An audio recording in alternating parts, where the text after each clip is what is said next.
ದೇವಸ್ಥಾನದ ನೆರಳು ಮನೆಯ ಮೇಲೆ ಬಿದ್ದರೆ ಏನಾಗುತ್ತದೆ ಗೊತ್ತಾ?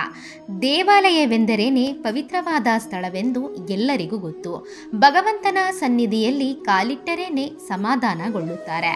ಏಕೆಂದರೆ ಶಾಸ್ತ್ರಬದ್ಧವಾಗಿ ನಿರ್ಮಿಸಿರುವಂತಹ ದೇವಾಲಯದಲ್ಲಿ ಒಂದು ಶಕ್ತಿ ಕೇಂದ್ರೀಕೃತವಾಗಿರುತ್ತದೆ.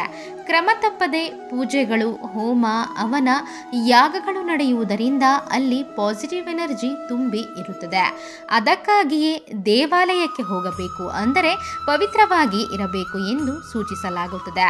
ಹಾಗಾದರೆ ಇಷ್ಟೊಂದು ಪಾಸಿಟಿವ್ ಎನರ್ಜಿ ಇದ್ದಾಗ ಸುತ್ತಮುತ್ತ ಇರುವವರಿಗೆ ಒಳ್ಳೆಯದು ಆಗಬೇಕು ಅಲ್ಲವೇ?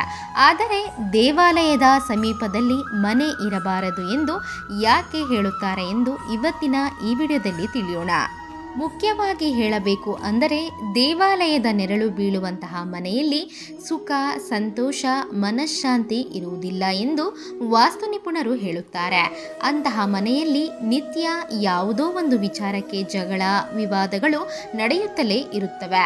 ಹಾಗಾಗಿ ದೇವಾಲಯಕ್ಕೆ ಕನಿಷ್ಠ 200 ಹೆಜ್ಜೆಗಳಷ್ಟು ದೂರದಲ್ಲಿ ಮನೆ ಇರುವ ಹಾಗೆ ನೋಡಿಕೊಳ್ಳಬೇಕು. ಮನೆಗೆ ಮತ್ತು ದೇವಸ್ಥಾನಕ್ಕೆ ಇರುವಂತಹ ದೂರವನ್ನು ಗರ್ಭಗುಡಿಯಿಂದ ಪರಿಗಣನೆಗೆ ತೆಗೆದುಕೊಳ್ಳಬೇಕು. ವಾಸ್ತುಶಾಸ್ತ್ರದ ಪ್ರಕಾರ ಶಿವಾಲಯಕ್ಕೆ ಮನೆಯು ಹಿಂದೆಯ ಭಾಗದಲ್ಲಿ, ಶ್ರೀ ಮಹಾವಿಷ್ಣು ದೇವಾಲಯಕ್ಕೆ ಮುಂದೆಯ ಭಾಗದಲ್ಲಿ ಮನೆ ಇರಬಹುದು.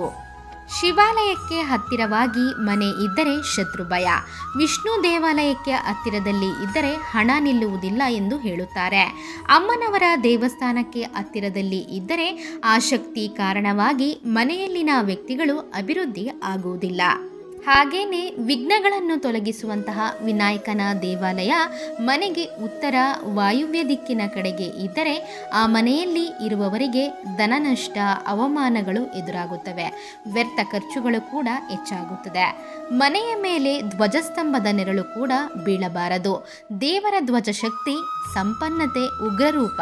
ಹಾಗಾಗಿ ಧ್ವಜಸ್ತಂಭದ ಧ್ವಜ ದೇವರ ಕಡೆಗೆ ತಿರುಗಿ ಇರುತ್ತದೆ.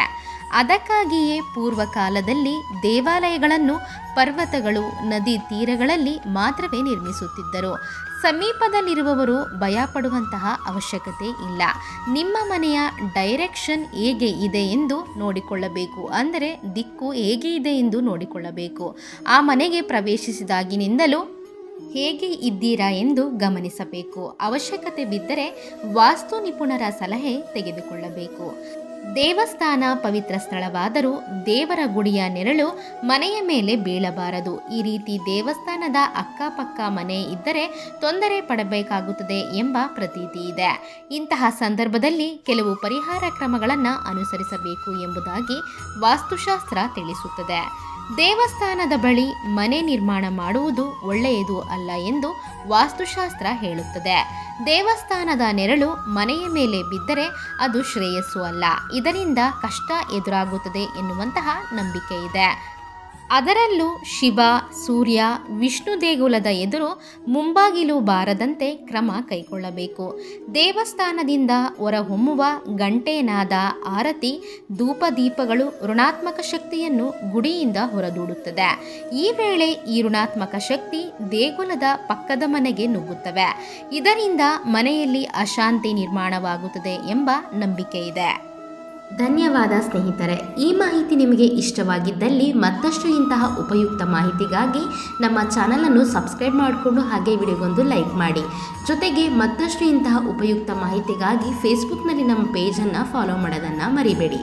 So thanks for watching our videos.